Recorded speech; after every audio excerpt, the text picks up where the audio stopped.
Shalom, Hey, shalom. Shalom, Israel. Go ahead, Kings. I'm Brother Yabal. This is Brother Asa. Brother Mathanya, we appreciate y'all joining us for another family discussion. This is episode 10.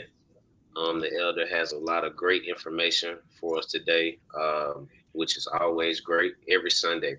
Again, we appreciate y'all joining us. Y'all could be using your time for anything else. Um, we pray through the spirit and power of Yahweh Shem Shah that you guys are edified. And again, we appreciate y'all spending time with us on this Sunday.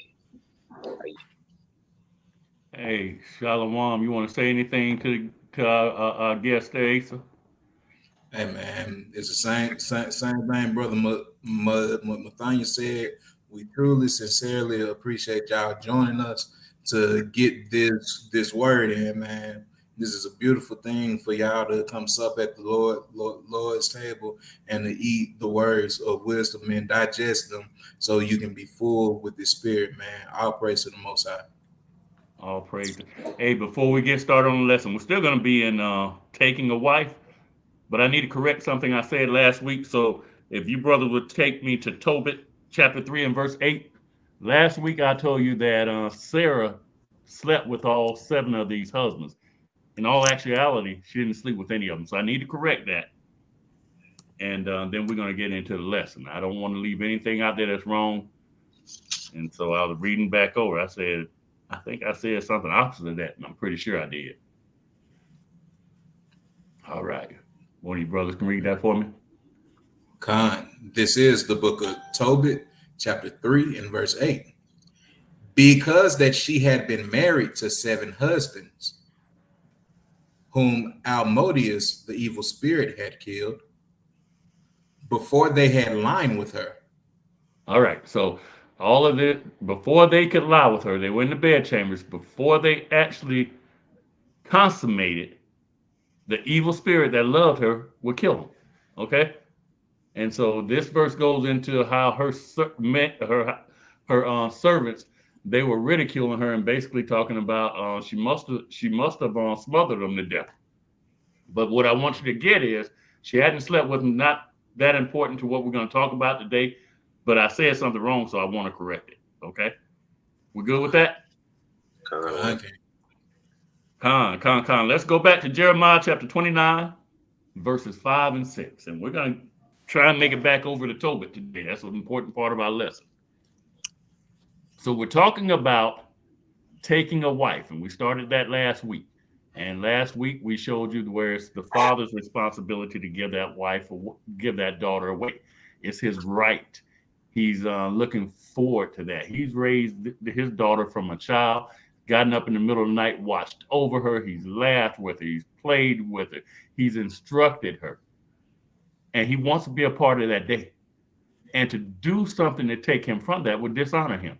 From her point, it would be dishonoring because if I'm a father, I tell my daughter, I'm going to give you away, and she does something different. She dishonored me. We're going to get into that today, okay? And if you're telling her to dishonor me, you're dishonoring me. All right. So let's go back to Jeremiah. I want to show you something from the man's perspective, the one who is going to marry a woman now. Okay. Khan, this is the book of Jeremiah. This is the book of Jeremiah, chapter 29 and verse 5. Build ye houses and dwell in them, and plant gardens and eat the fruit of them. That's right. Read. Take ye wives and beget sons and daughters, and take wives for your sons. What's the father supposed to do? And take wives for your sons. Go out on your own and find a wife. And take wives for your sons. See, we don't understand this concept when we read these verses. It goes all past us. Because when they put us in this captivity, they remove the power, the responsibility, and the rights of the father. Even if you look at Christ, he went to a wedding and it talked about the bridegroom, and that the host of the wedding thought that the bridegroom had put the best wine at the end because it was the father who's throwing this wedding for his son. Do you see what I'm saying? But Esau tells us proper etiquette is the wife's family's going to throw it. Now, we don't have to get caught up in all that because she may live so far off that the family can't be there. Father's sick, but he's sending money with his son and say, hey, go get you a wife. And we're going to see that today, okay? So what I'm saying is when we started this whole lesson, we started off showing you how you're supposed to get your finances in order. We also talked about how you're going to give an inheritance to your children. You've got to be laying up because there are things that you're going to want to enjoy with your children. I'm telling you something. Going to college is not more important than taking a wife.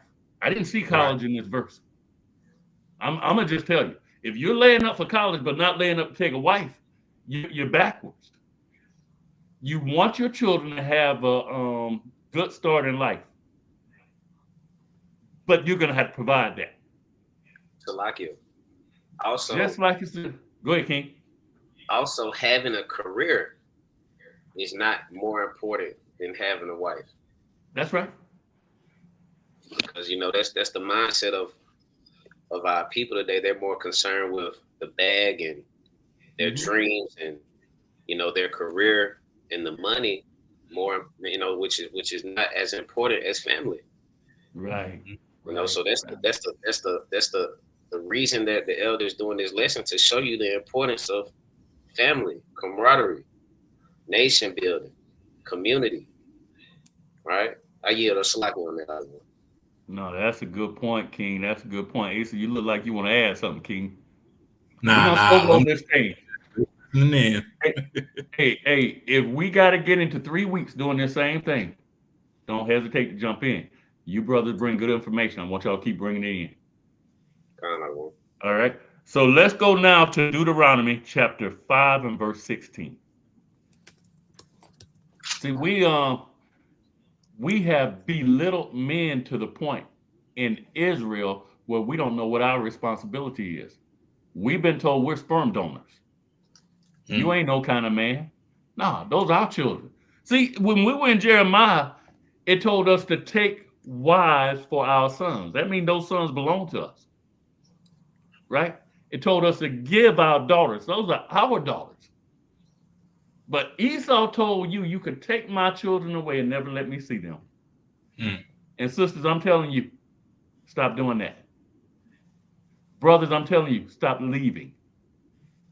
And we're getting into all that because we're trying to build a nation. While we're reading, Mathania, if you can read this verse, and Asa, if you can get for me that scripture, I think it's in Malachi, where it says he's going to turn the hearts of the fathers back to the children, the hearts of the children back to the father, else there's going to be a plague upon the land. If you can get that for me, Mathania, can you read this verse real quick? Elder. So this is the book of Deuteronomy chapter 5 and verse number 16. Honor thy father and thy mother. So we're going to honor both, right? We're not going to honor one above the other. Keep reading, King. As the Lord thy God hath commanded thee. So this isn't Yabal saying this. This isn't Asa saying this. This isn't Mathania saying this. We're passing this information on because we love you. Keep reading, King. That thy days may be prolonged. First and that commandment with the promise. Go ahead, King. Go ahead. That was the first commandment with the promise. Long days. What else? And that it may go well with thee in the land which the Lord thy God giveth thee. So look at your life. Is it going well with you? Look at your marriage. Is it going well with you? And we're going to see how men gave instructions to their sons on who to marry. If you don't follow those instructions, don't go back and blame it on nobody else. We took you in Proverbs and it told you that this was written to a young man to keep him away from the strange woman. If you don't follow those instructions, then you ought to know what you're going to get. If the instructions are there, then it's telling you there are good women out there. Are they perfect? No, you're not perfect either. What they are is women trying to grow and be perfected. And part of that perfection comes from you as a husband. You're supposed to teach her. So any man who finds himself a wife has found himself a good thing and has obtained favor of the Lord. Is that not scripture? So then if that's the truth, if you're going to get favor from the Lord, you already know if I go find the right type of wife, the Lord's going to give me favor. He's going to help me in everything I need to do. Asa, did you find that verse for me, King? Okay. Can we get there? Definitely can.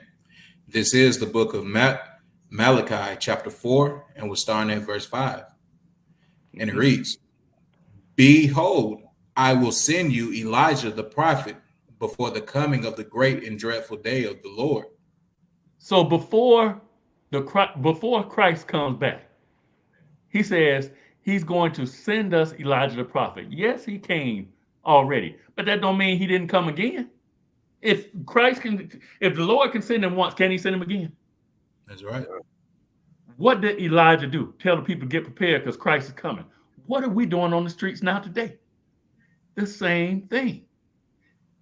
And so we're trying to instruct you on how to get ready. So when the great and dreadful day comes, you and us, we can go into the kingdom. Read, King. Verse 6. "And he shall turn the heart of the fathers to the children." So this hasn't happened because we are destroyed as a people right now. We are the people who have the broken homes. See, we can go into Deuteronomy 28 and show where the enemy came in and he took our children and it said we will search all the day long hoping for their return, right? But now today, we're going to court and stripping children from the father. If you got a man that wants to be in this child's life, why would you stop him? When you're talking about these old sorry men, they don't want to do nothing for their children. And then men, if you've left, this woman's not going to drop everything she's doing every time you call, say, I want to come see her. So what I've been trying to tell you is we have to walk in forgiveness and we have to stay. She stayed, so it was possible for us to stay. You got to realize, and I'm going to give you the worst case scenario. You're married and your wife cheats on you. And if we were in our kingdom, we take her to the priest and she'd be stoned to death. And our children would be with us. Am I right? Right. Okay, so let's look at what happens in Babylon. Your wife cheats on you. You go get a divorce. Who gets the children? Your wife. Yep. So when you get married, you better make the right choice. Also, you need to know, what am I going to do if she cheats on me? I'm going to tell you a quick story real quick, okay? And then we're going to get back to this verse. I have a buddy, grew up together, came to see me, lived across the country, he and his wife and his children, years ago. And he was telling me about his wife left him several times, disappears, comes back, don't say where she's been. I'm like, bro, what you going to do? He said, well, I got things in place. After she did the first time, I got some friends. They helped me get my daughter's hair together and helped me with my son. They had two beautiful little children, get them to school and stuff like that. Long story short, a few years later, she left and has never returned. Now, these children, the son is now a lawyer and the daughter is a teacher. He raised these children. Just think if he had a run out the first time she goes off cheating and left the children with her, where would the children be? Daughter probably molested. Son probably molested too. I mean, this guy to me, man, he's a hero. You know what I'm saying? Because I'm not sure I could have stayed. And I'm hoping I'm growing to that point where I can. Where I could have. You see what I'm saying? And so what I'm telling you is, before you leave, think about your children. Let's start that verse from the top again, King. Let's see what the Lord wants from us. This is the book of Malachi, chapter 4 and verse 6. and he shall turn the heart of the fathers to the children, That's right. and the heart of the children to the fathers, Mm-hmm. lest I come and smite the earth with a curse. Bruh, it's about the children. At the point your wife has gone off, it's about the children. See, he said he blessed your union so you could raise a godly seed. God said he hates the putting away. He hates divorce. We see in the Maccabees that divorce was the custom of the Greeks, the Grecians. It wasn't our custom. Yes, we have rules around divorce because God knew it was going to happen, but it's not his plan for us. We got if children have been born or if she is pregnant, bro, we got a big responsibility. All right, so let's go now to Matthew chapter 15, verse 4. We're gonna read verses 4 and 6. And if I can slide in one really quickly. Definitely can do that. Let me go to the book of Ephesians chapter 6 and verse 4. Someone bring that out for me, please. Ephesians what now? 6 and verse 4. And I pulled it up on the screen too. This is the book of Ephesians, chapter 6 and verse number 4. And ye fathers, provoke not your children to wrath, but bring them up in the nurture and admonition of the Lord. See, fathers have to be instructing children on those first principles, which is the fear and the admonition of the Lord, which is raising your children in these laws, statutes, and commandments, and teaching them to abide by them to the death. Whereas now we have fathers just concerned with teaching their sons sports and how to pick up girls and doggone how to change a tire. And there's nothing wrong with you knowing how to play on sports and change tires and everything. But you need to be teaching your children these laws, statutes, and commandments. And the same thing goes for the girls too. Are you truly setting that example of what a righteous man should be, so your daughter knows the signs to look for if it is a man coming up trying to court her? Because just to be honest, even if the father is a part of the courtship, the type of conversation that they have when you're not around is completely different. So you need to be able to help your daughter to know, is this man lying, or is this man who he truly says that he is?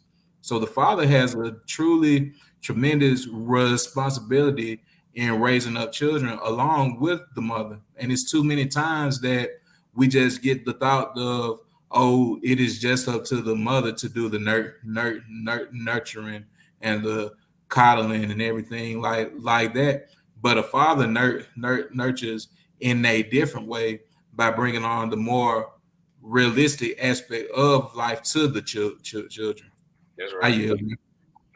Hey, good point, King. What were you saying there, Mathania? No, I was just in agreement, ad-libbing a little bit. Hey, so let's go right now to Matthew chapter 15, verses 5 and 6. I want to harp on this, honor thy father and mother, a little bit before we get into the meat and potatoes of this here lesson today. But Asa, that was an excellent point, excellent scripture. And I want to pose it to the brothers real quick. If you're going to bring your children up in the nourishment and admonition of the Lord, how are you going to do that from across town in a different household? Great point. How are you going to do it from a different state? And look, let me expose something to y'all. Talking from experience, got 5 children. 3 with my current wife, already had 2. I have relationship with all 5 of my children. But I can't tell my oldest daughter that I was there for her like I was my youngest daughter. And it makes a difference. You see what I'm saying? So I'm speaking from experience. I'm not trying to beat anybody down. I want y'all to know I love you. And I'm trying to tell you, if you're not in this situation, don't get in it. Don't lay down with a woman. Because I guess nobody talked to us about the birds and the bees. Children come from that. Just in case y'all didn't know. If you're out there laying down, you're gonna get stuck, bro. What you need to do is find you a good woman and marry her. Then you lay down. We're gonna see the joy around that as we go forward. Brothers, in Matthew 15 now. God. Verse 4. Verse 4. All right. All right. This is the book of Matthew, chapter 15 and verse 4. For God commanded, saying, honor thy father and mother.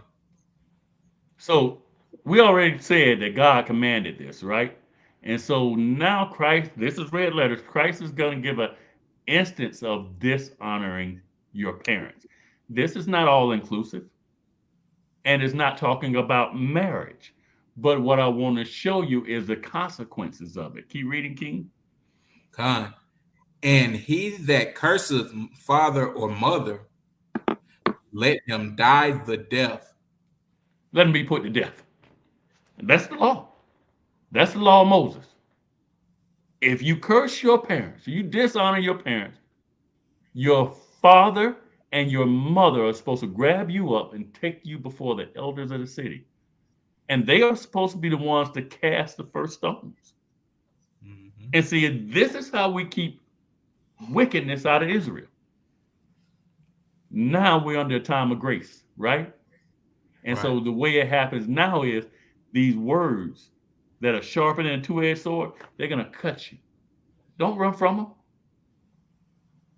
Asa used the example yesterday about he went to iron sharpening iron, and he talked about iron and grass.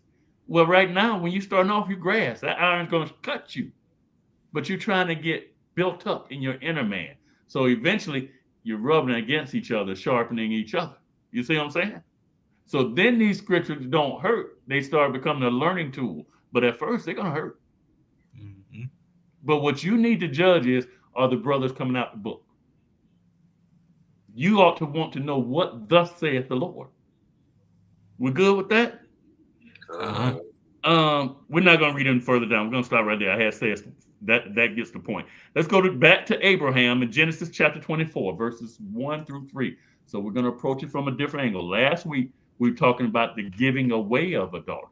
This week, we're going to be more into the taking of a wife for your son and whose responsibility is to make that happen, and how do you make that happen, okay?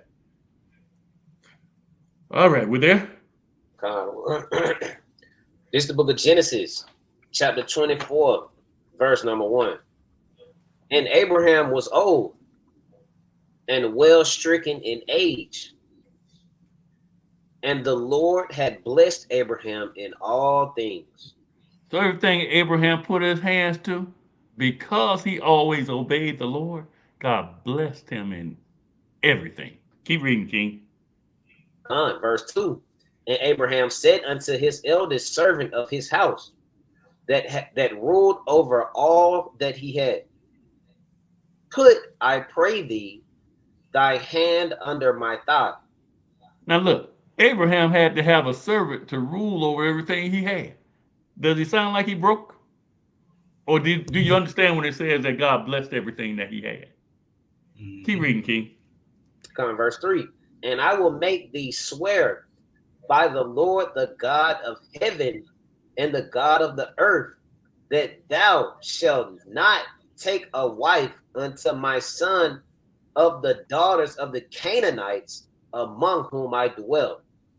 So verse 1, Abraham's old. He can't travel. But Abraham knows his charge is exactly what it said in Jeremiah, take wives for your sons. So Abraham takes this man that he has put all his trust in. He takes the guy who handles his finances, who handles his cattle, who handles all the affairs of his household. He said, I got my most important job for you now.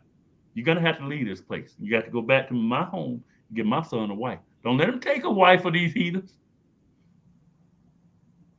He needs a wife for my people. Now, we know that those people later on are no longer our people because we become the Israelite. But at this point, Abraham's not an Israelite. You have to understand that. So they're going back to Abraham's homeland, and they're going to take the servant and his men are going to take a wife for Isaac. Abraham did this. Isaac didn't go find his own wife. Now, do you understand what I'm saying when I say take a wife for your son? Take wives for your sons? Jeremiah 29. Mm-hmm. See, that goes all by us because we relegated men to sperm donors. I don't need a man. Yeah, you need a man. Because I read that mistress women are going to have children and they're going to be monsters. That's right. You need a man so you don't have monsters. The jails are full of our people. And the truth of the matter, a lot of them, you put them on the streets, they kill a lot of their own people. Mm-hmm. The monsters. It shouldn't be that way, but broken homes did that. And we have to forgive each other because our enemies put us in that situation. That's right. The enemy did it. Stop blaming the sister. Stop blaming the brother. Forgive each other. Love each other. Don't be so quick to jump in bed. Let's jump down now to verse 10, King. It's the book of Exodus, chapter 24, and verse Genesis 24 and verse number 10. It reads, and the servant took 10 camels of the camels of his master and departed. So check this out. So the servant took 10 of Abraham's camels, right? What did he do with them, King? And departed. For all the goods of his master were in his hand. Okay, so what it's saying is he took expensive gifts and he loaded 10 camels down with him. And he departed on the trip to go find Isaac a wife. 10 camels. Worth of what? Keep reading, King. And he arose and went to Mesopotamia unto the city of Nahor. Okay, so that's where Abraham's people are, okay? So go ahead and read verse 11. And he made his camels to kneel down without the city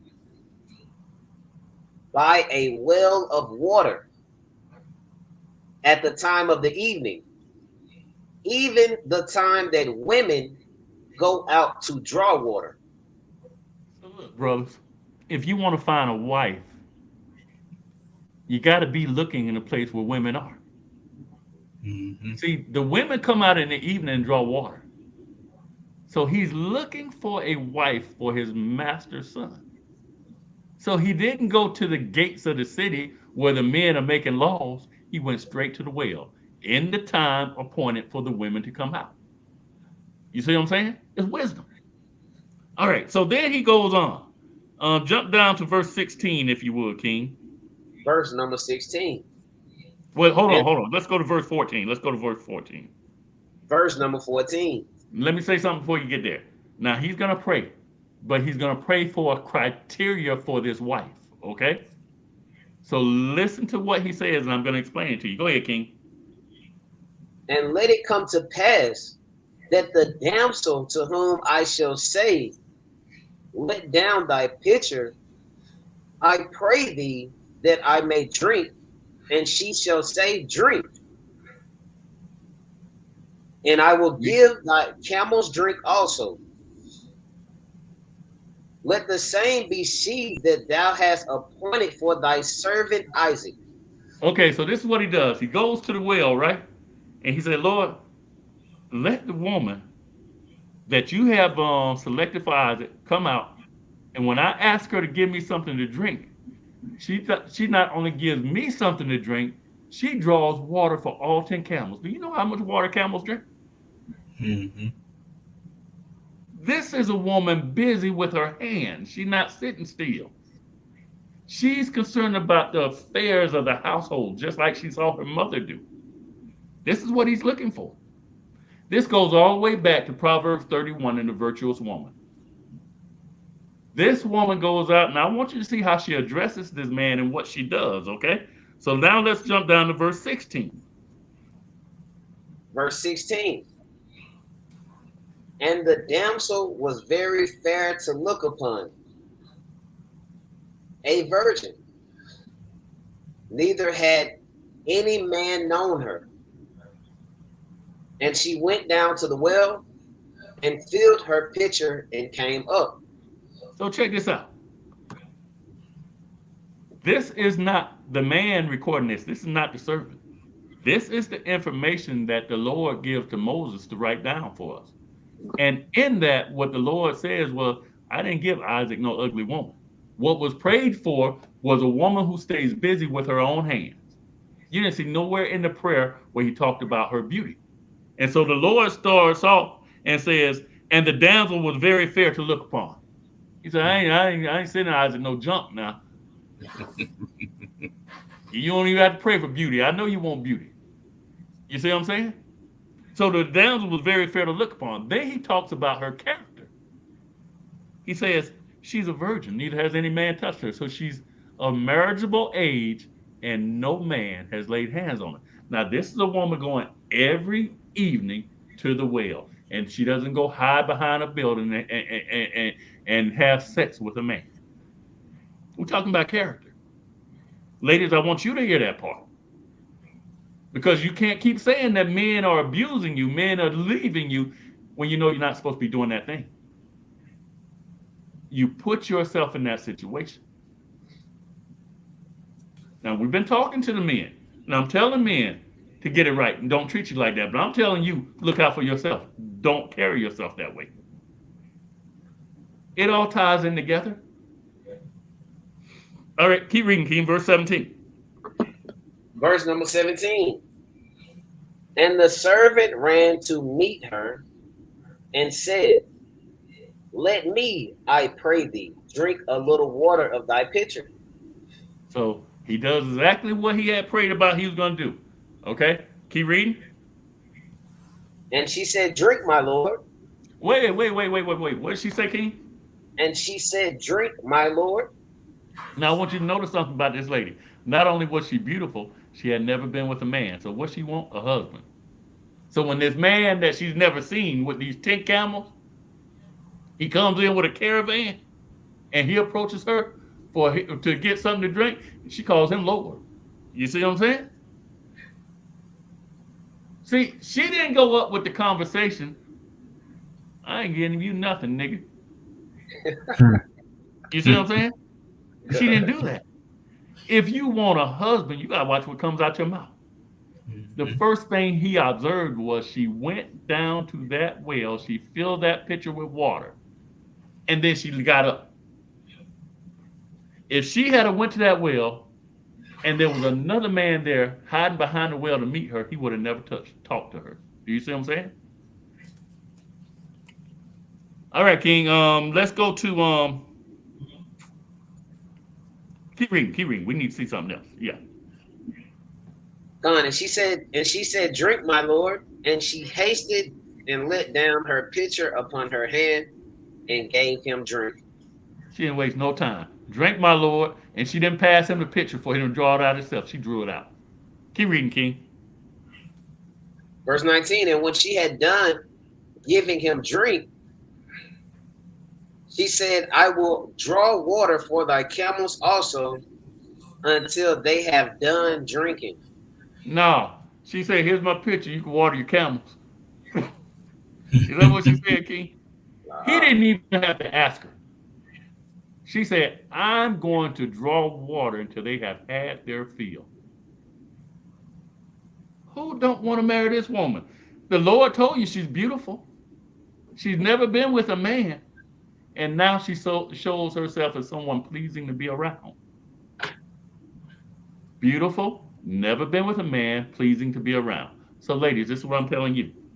We can't go back and recapture virginity, but you can raise your daughters, right? See, Esau messed us up in the head. We chased women. Y'all allowed yourselves to be caught. But now we can come together and raise a godly seed. You see what I'm saying? We can change our mindset and realize certain behaviors were not right and we're not going to behave that way anymore. It doesn't matter what you did in the past. What matters is what you're going to do from today forward. Men and women. Okay? So she watered those camels till they had their fill. So now let's jump down to verse 22. Let's just skip one verse. Verse number 22. And it came to pass as the camels had done drinking, that the man took a golden earring of half a shekel weight, and 2 bracelets for her hands of 10 shekels weight of gold. So check this out.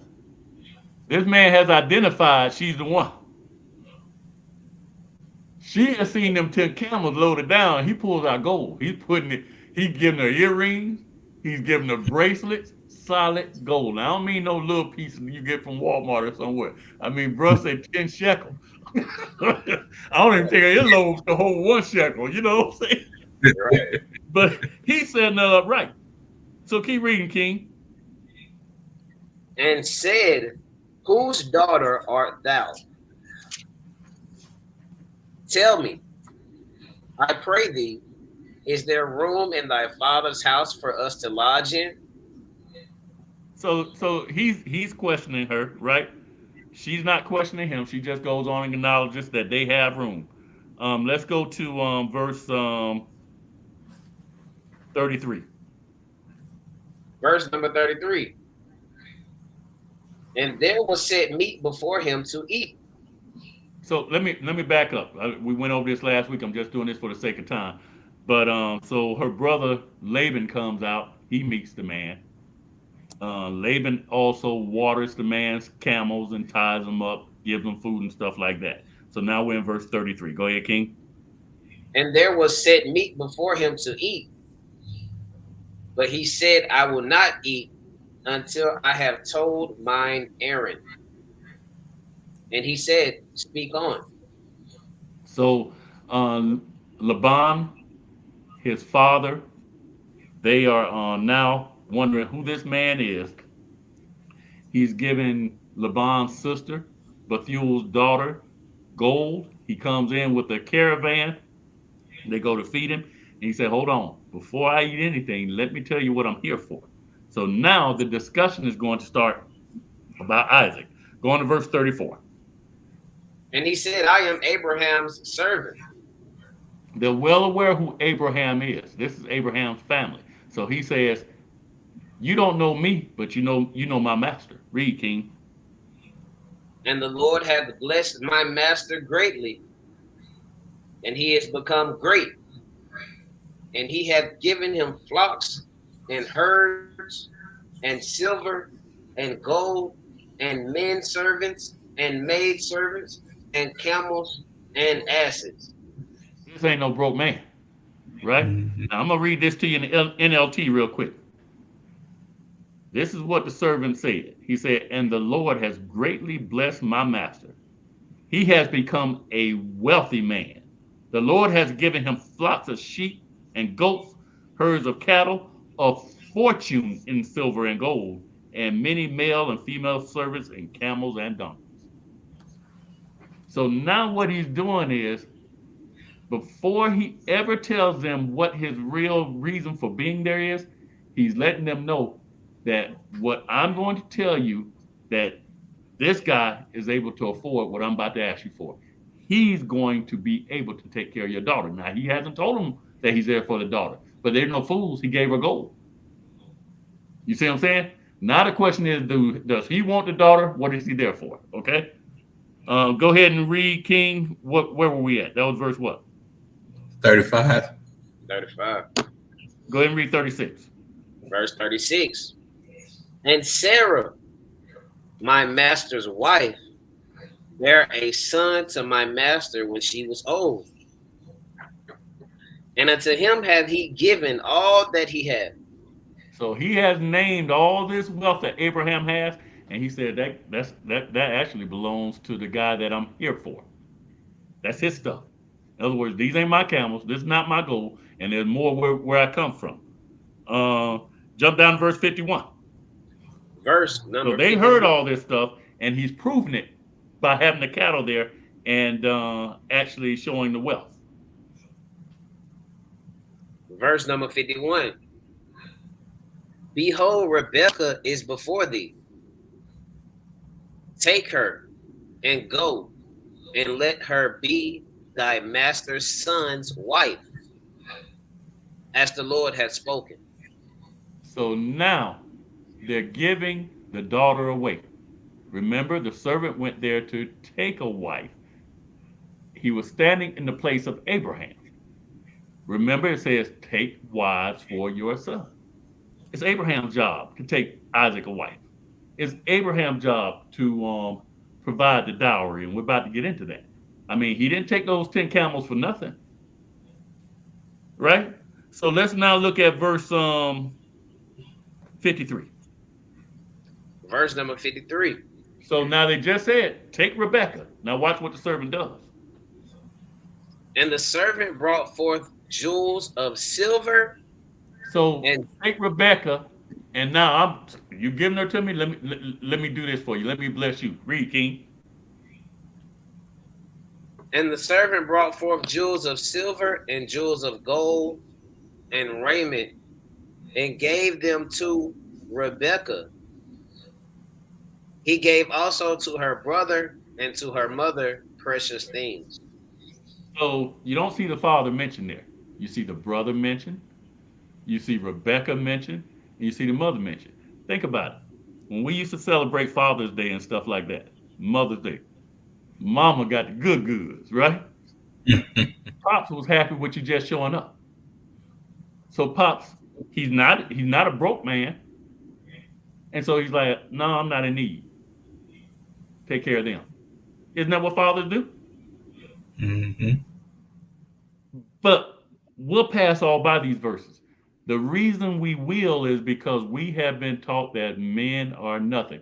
And believe it or not, brothers, it's not just the women that see it that way. We see it that way. So when we see these verses, this doesn't stand out to us the goodness of our fathers and the goodness that we're supposed to provide for our children. We've been brainwashed. Other nations don't have a problem with this. Assyrians here in the U.S., if you're a Syrian and you go to a wedding, if you're a close relative, you're expected to bring $3,000. And then it goes down from that, depending on how close a relative or friend you are. A lot of us don't even have $3,000 because we had nobody to store up for us. So that being the case, we have to be like this father and not take the dowry, because we know that, I mean, unless your daughter marrying LeBron James, you know what I'm saying? And I'm not saying it's unlawful for you to take the dowry. I'm like, but why would you put them in a situation they'd be hungry? If you're going to take everything this man has, now what position have you put him in? Do you see what I'm saying? But we're going to be that generation.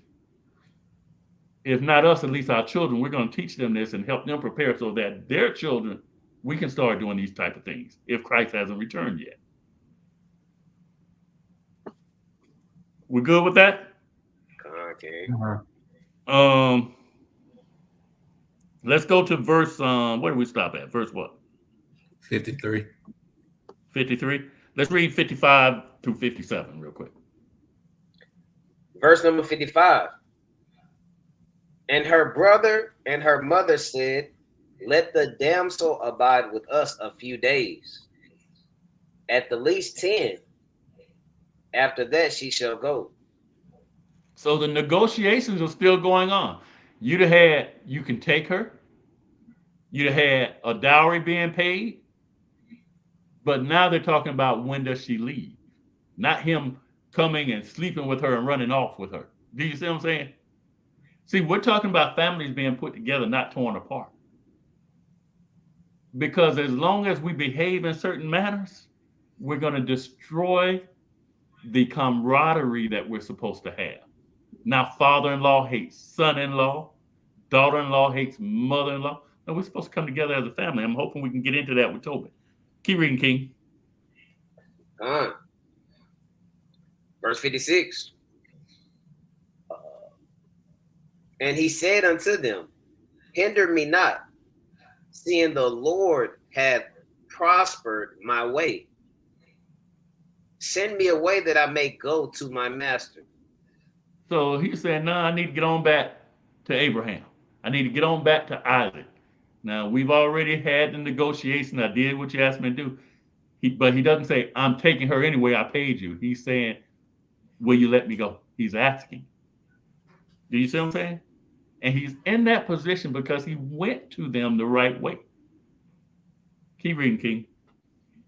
And they said, we will call the damsel and inquire at her mouth. Go ahead, 58. And they called Rebekah and said unto her, wilt thou go with this man? And she said, I will go.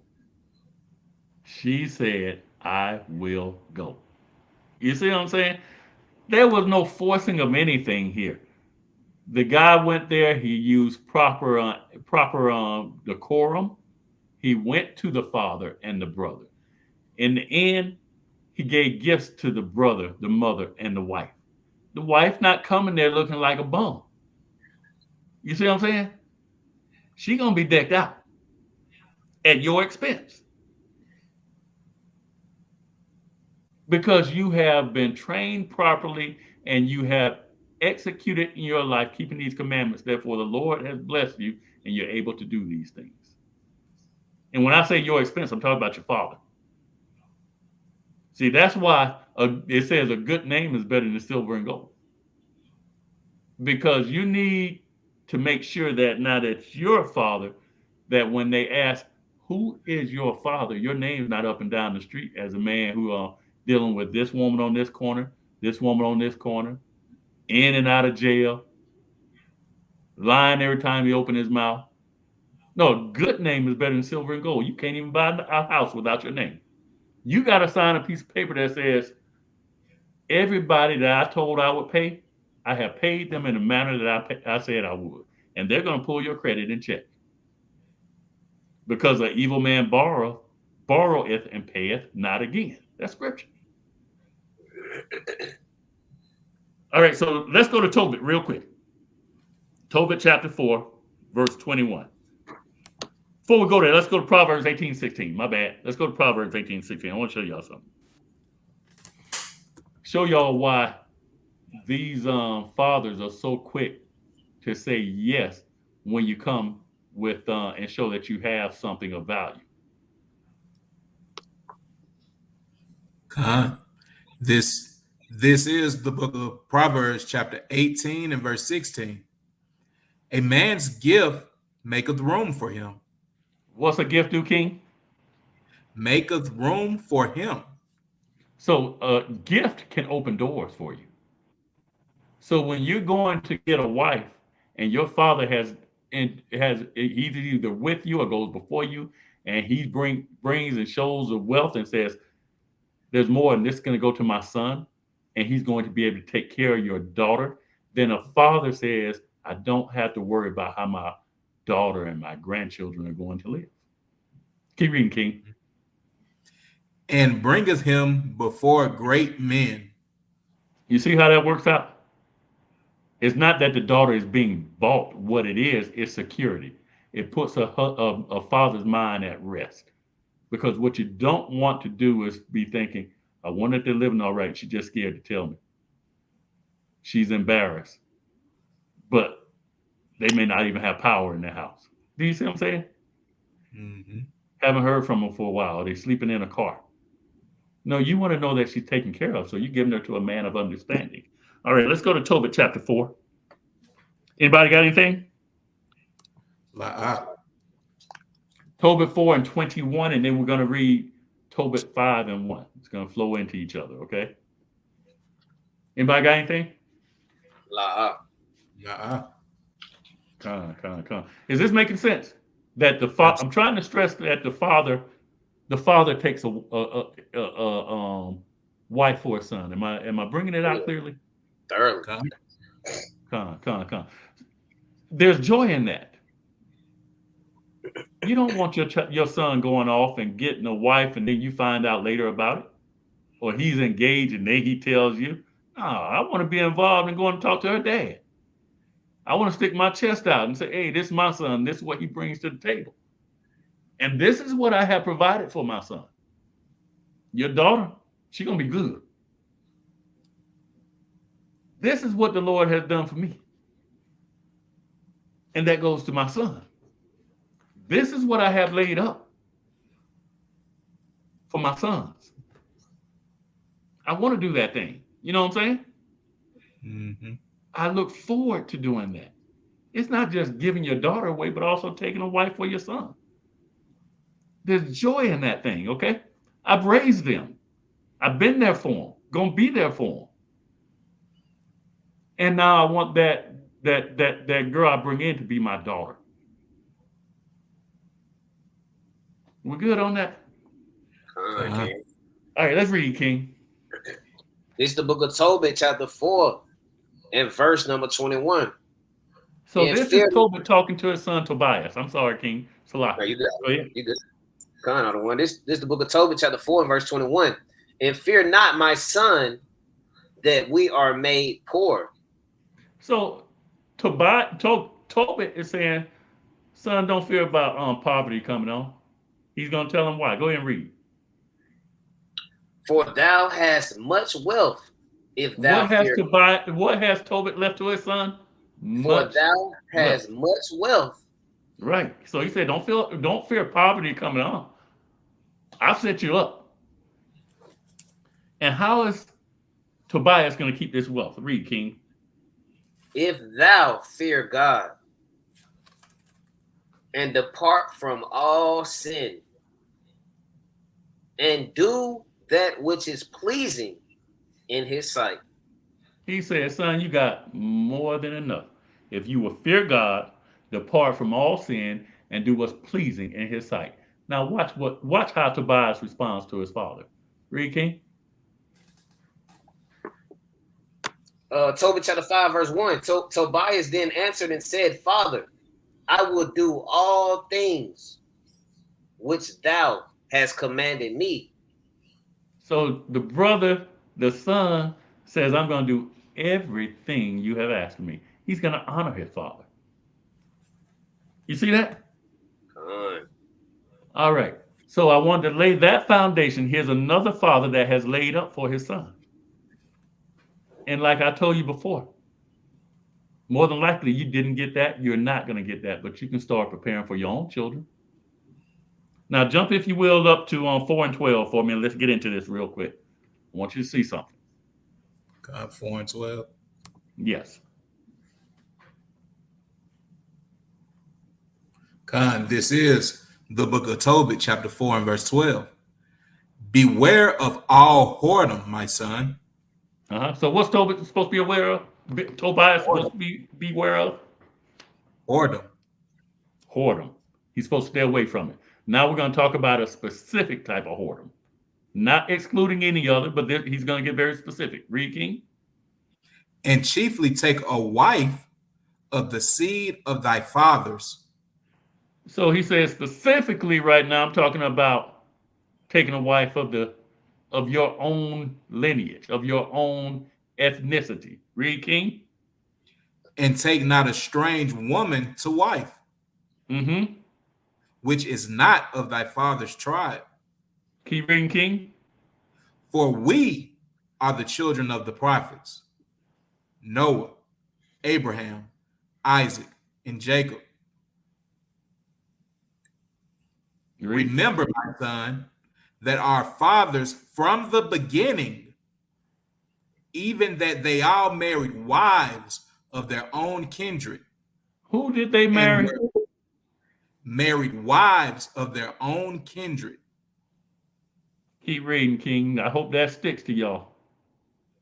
And were blessed in their children, and their seed shall inherit the land.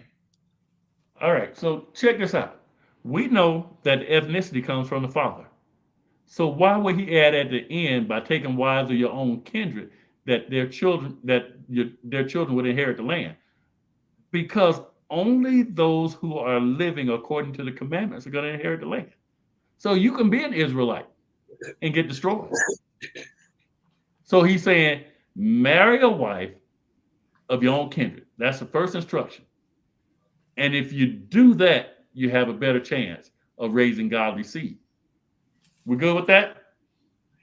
And if I could, King, I got a precept to add in there.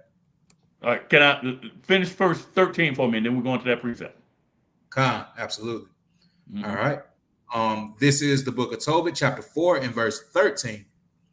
Now, therefore, my son, love thy brethren. What you supposed to do with your brother? Love thy brethren. So he's talking about marrying women of your own kindred, but he says, love thy brethren. Keep reading, King. And despise not in thy heart thy brethren.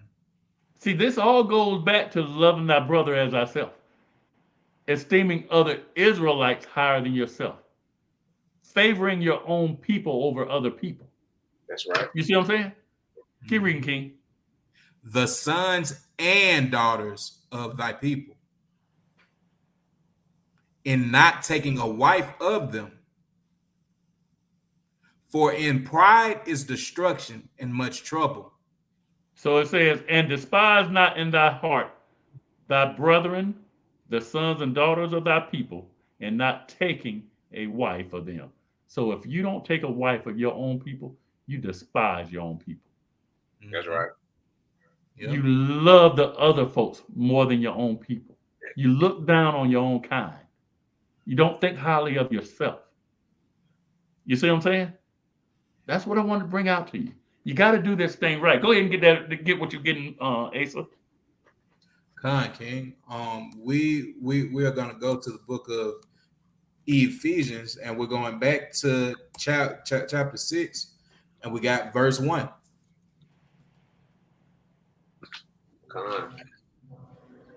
It's the book of Ephesians, chapter 6, and verse number 1.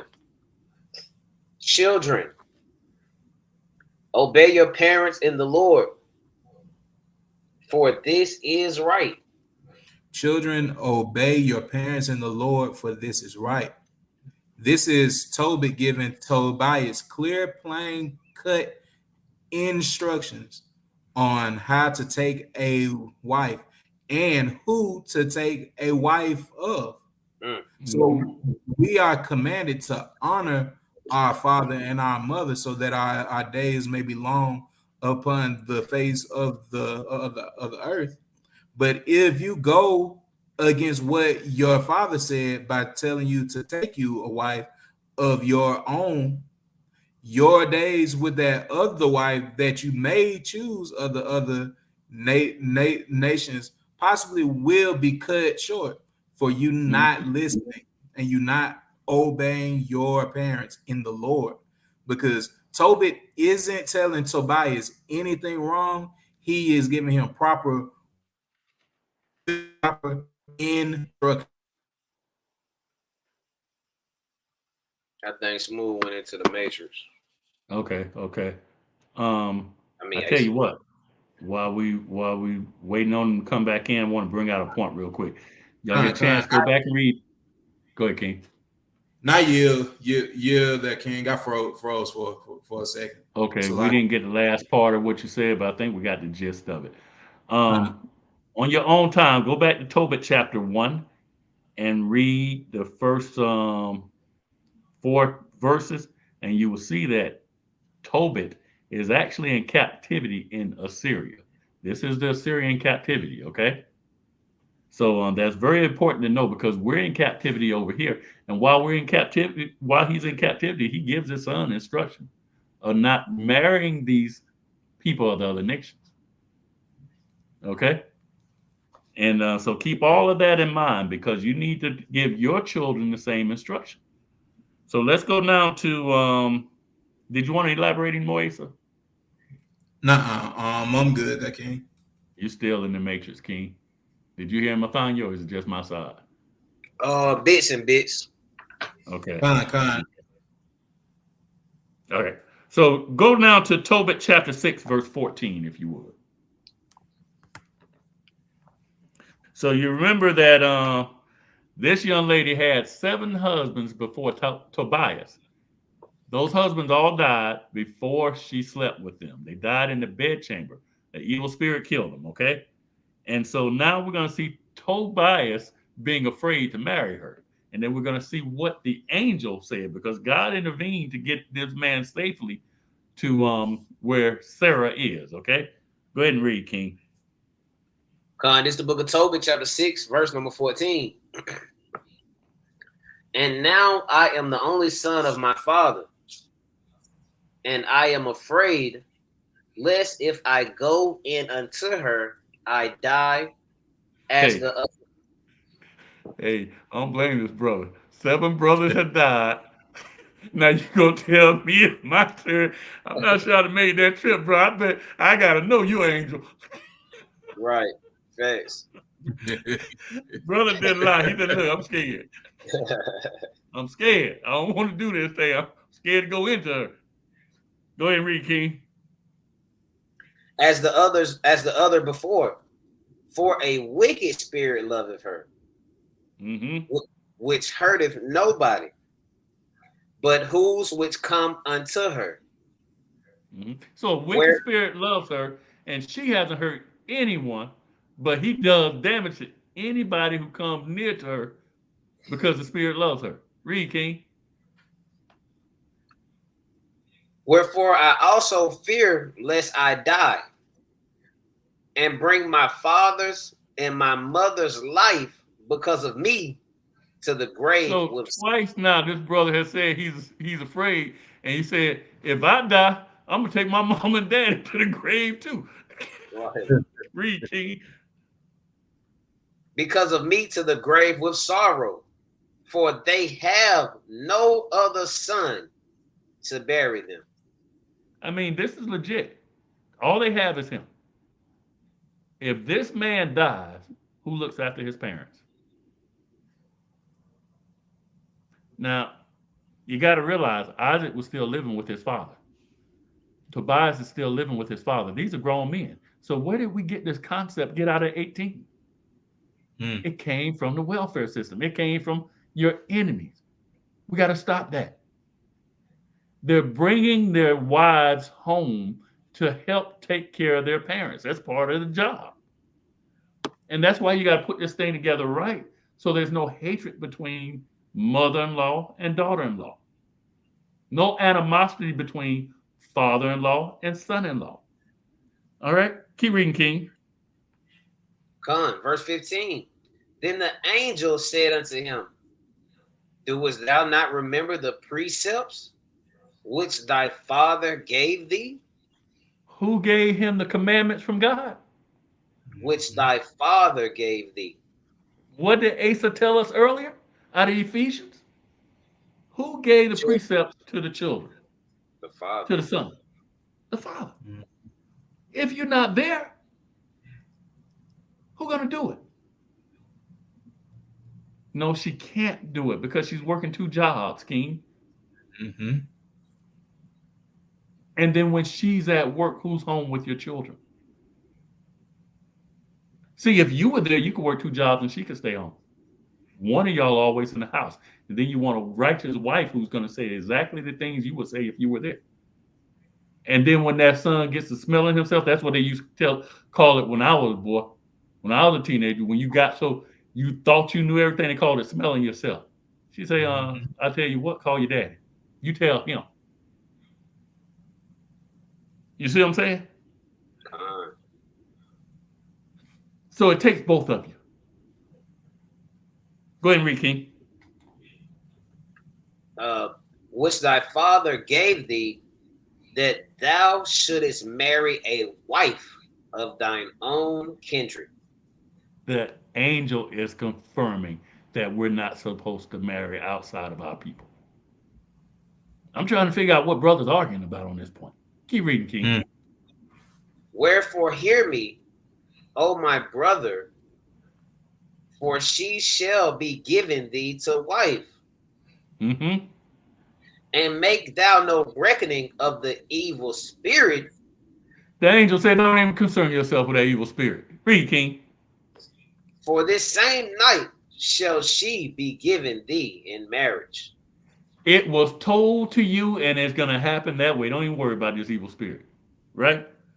Go ahead now, if you would, King, to Tobit chapter 4, verse 20, and then we're going to go to 5 and 2 and 3. I'll tell you. Go back to Tobit 4 and 20. I want to show you something. We're going to show the father laying up for this.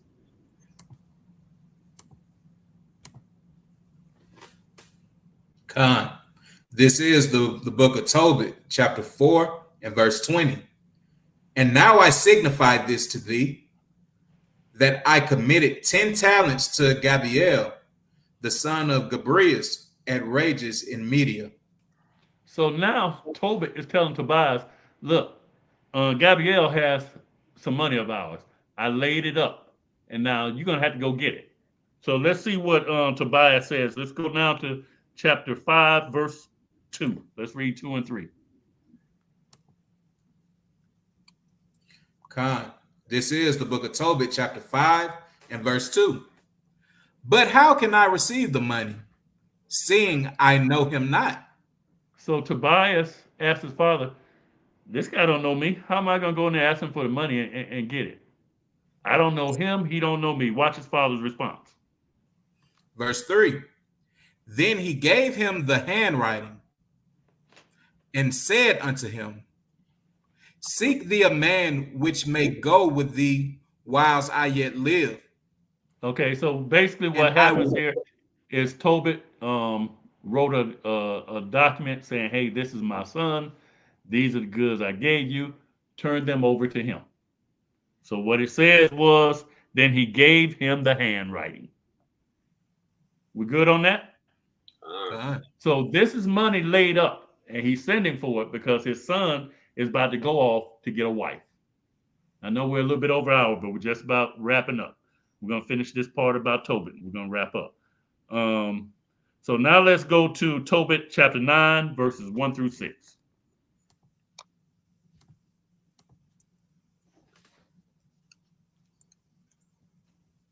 God. So let me say this real quick. You're going to see the word, you're going to see the name Raphael, and you're going to see the name Azarias. It's the same person. Raphael is his name as an angel. Azarias is the name he's using here on the earth. Okay?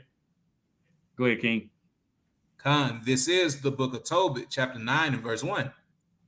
Then Tobias called Raphael and said unto him, Brother Azarias, take with thee a servant and 2 camels, and go to Rages of Media to Gabriel, and bring me the money, and bring him to the wedding.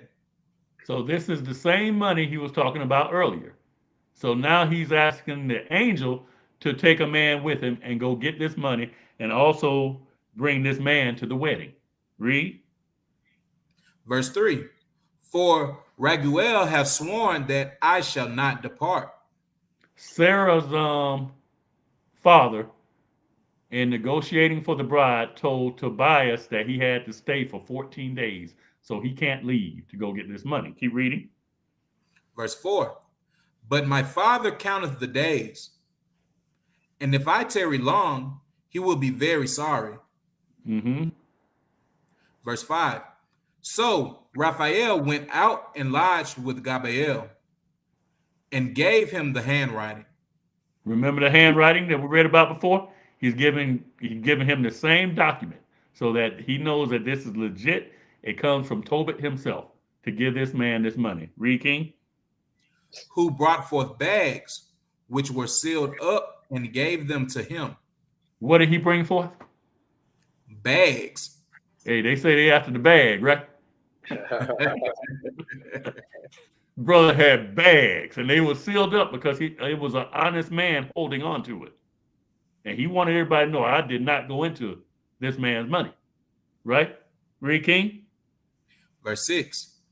And early in the morning they went forth both together and came to the wedding, and Tobias blessed his wife.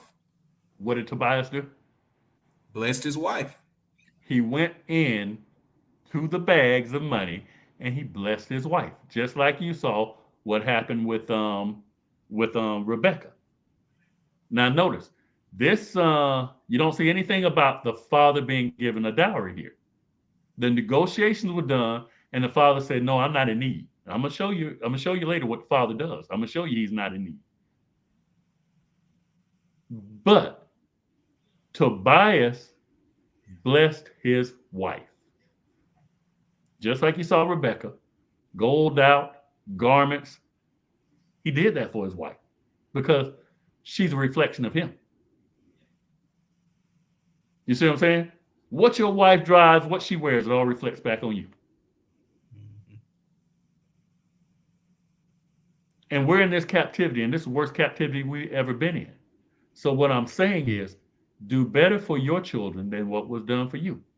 And no, your parents were not wicked. They didn't know, nor were they capable, because nobody did it for them.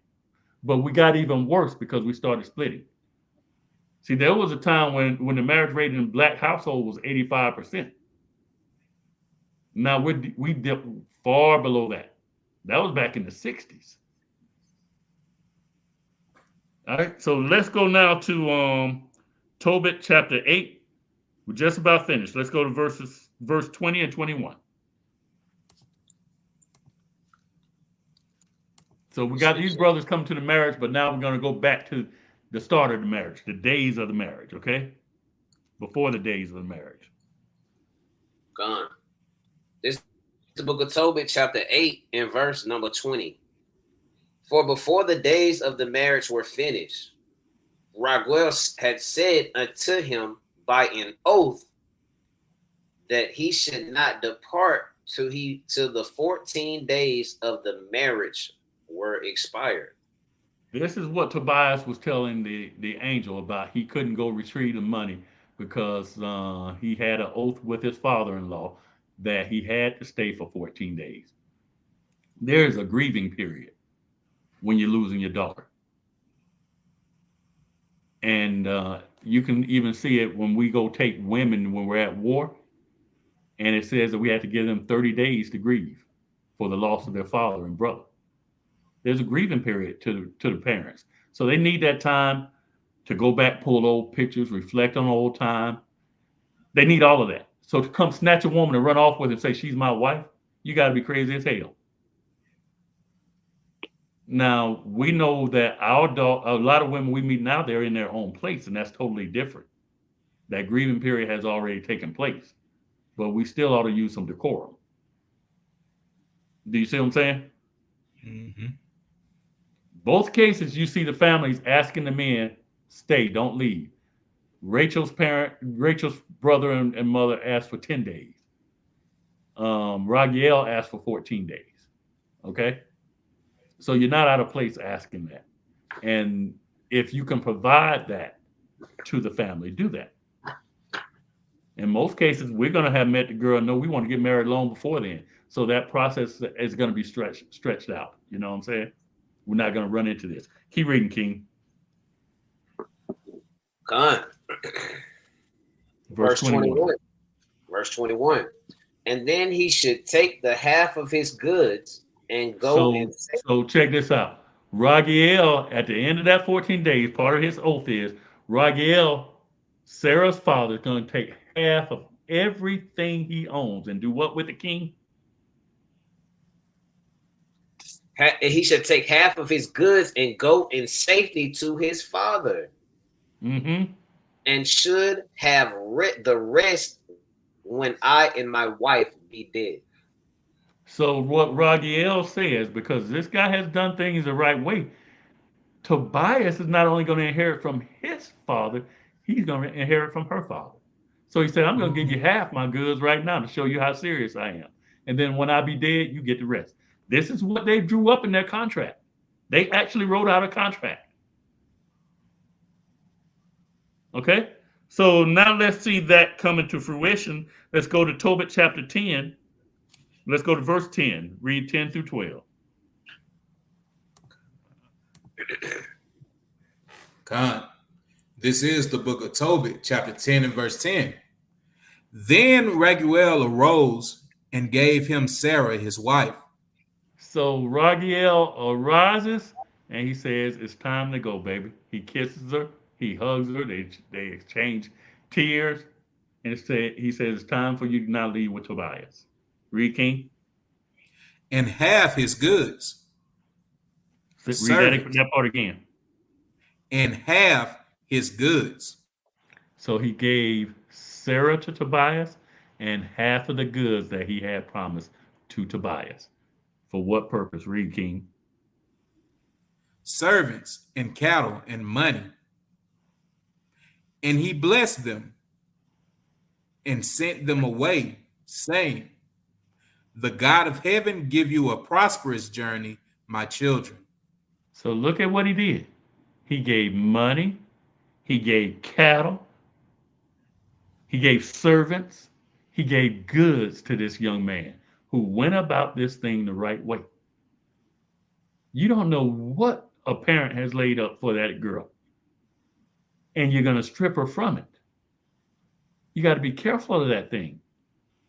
Now her siblings are running around with things that have been promised to her. Do you see what I'm saying? Mm-hmm. It causes all kind of animosity. You go through poverty that you don't have to go through.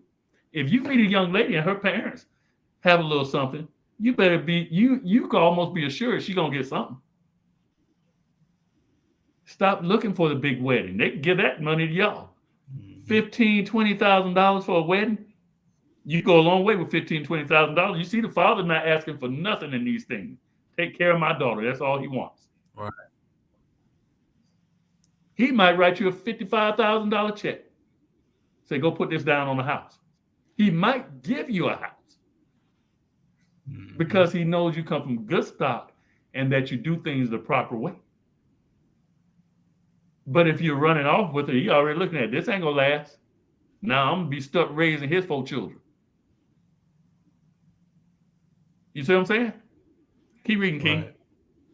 Con, verse 12. And he said to his daughter, honor thy father and mother-in-law. Uh-oh. What do you say, King? Read that. Honor thy father and mother-in-law. These are the last instructions of a father to his daughter. He said, honor thy father and mother-in-law. I hate my mother-in-law. Shut your damn mouth. You haven't been raised. That's right. Now, we're giving you instructions right now. You change that thing. You don't like your mother-in-law. You talk about your mama. You despise your children. You wrong. Now, we got to correct this stuff because we already read that you despise your own people when you marry outside of your race. So now we're fixing that. Now we're telling you how to conduct yourself with your in-law. That's your mother and father. Now, keep reading, King. Mm-hmm. Which are now thy parents. Who are they? Which are now thy parents. You want to be blessed by them. You want to be blessed by God. You got to treat them as parents. Keep reading, King. That I may hear good report of thee. Mm-hmm. And he kissed her. Closure. They had their grieving time. Tobias allowed that. He gives her final instruction. He blesses them both. They're not going to suffer for anything. He kisses her. He's saying goodbye. Read, King. And Edna also said to Tobias, the Lord of heaven restore thee, my dear brother, and grant that I may see thy children of my daughter Sarah before I die. So now the mother-in-law of Tobias, Sarah's mother, comes out and she calls him her dear brother. And she said, all I want to see now is my grandchildren. They're not saying, I hope she don't have no children for that crazy nigga. Because he knows how to conduct himself. They know this young man can go anywhere in life and have success because he knows how to handle affairs. When this guy made a deal that he can't leave for 14 days, he still had money to get. He sent another man to go get that money. But it was a man of good character. Mm-hmm. See, you're going to be known by your friends that you keep. Mm-hmm. If he's harsh, you don't have to be. They're going to see you as harsh. If he's a thief, you don't have to be. You're going to be considered a thief. And if you hang around too long, you're going to take on those characteristics because the Bible says bad company corrupts good morals. Go ahead and read, King. We're going to finish this out. We're going to close this out. Con, that I may rejoice before the Lord. Mm-hmm. Behold, I commit my daughter unto thee of special trust. Wherefore, do not entreat her evil. I'm trusting you to be the man you've shown yourself to be. Do not mistreat my daughter. I'm trusting her to you. So we've already talked about the way you're supposed to look at your wife, right? We covered that weeks ago. How you're supposed to think of her positively. And you gotta keep revisiting those verses. You gotta do those things. Because whatever you think of her, that's how you're gonna treat her. Mm-hmm. Well, I hope this was edifying. We're at 1 hour and 21 minutes. Try and keep all at an hour, but I wanted to finish that up today. We're going to have another good lesson next week. You brothers want to bring out anything? Excellent points, Elder. Excellent. So what I wanted to stress today is the taking of a wife. That's an honor for your father to do. And a lot of us have not been raised in a household with our fathers, but you can start telling your children that you want to do that. You tell your daughters you want to give her away. You tell your son you want to take a wife for him. And you start instructing him on how to do that. And you steadily tell him he's got to keep the commandments. David told Solomon he's got to keep the commandments. Tobias told his son he's got to keep the commandments. And we know Abraham told Isaac the same thing. I mean, so we got to tell them those things. And then we have to lay up for them. The Bible says children don't lay up for the parents, but the parents lay up for their children. You got to lay up for them. You got to be prepared in 18 years, 20 years, 40 years, whenever they get married, that you're prepared to do something. And don't think that that something has to be throwing a big wedding. If you had the choice of setting them up for their future versus a big wedding, you set them up for their future. That's right. We showed last week the giving away, he took her hand and put it in his hand. And then you put some chicken on the grill in the backyard. Call some of your brothers. We'll go get you a tent, put it up. You know what I'm saying? We're going to help you get your yard cut. Or if we have a bigger place, we'll have it there. You see what I'm saying? We're going to work together on this thing. I yield. Excellent lesson. Excellent lesson, man. All praise to the Most High. Well, one of you brothers want to take us on out? Hey, once more, we truly appreciate y'all joining us for another episode of the Family Discussion. We have made it to episode 10. Hey, this has been going on for a while, so I'm hoping that everyone's taking notes, getting these precepts in line, and actually applying them to their lives, because the time is at hand, Israel. We have to come back to being a family. We have to come back to keeping proper order, and we have to come back serving the Most High God with our all. And we just want to give all praise, glory, and honor to Yahweh, Hashem, Mashiach, Yahweh. Hey, shalom, everybody. Love y'all. Shalom.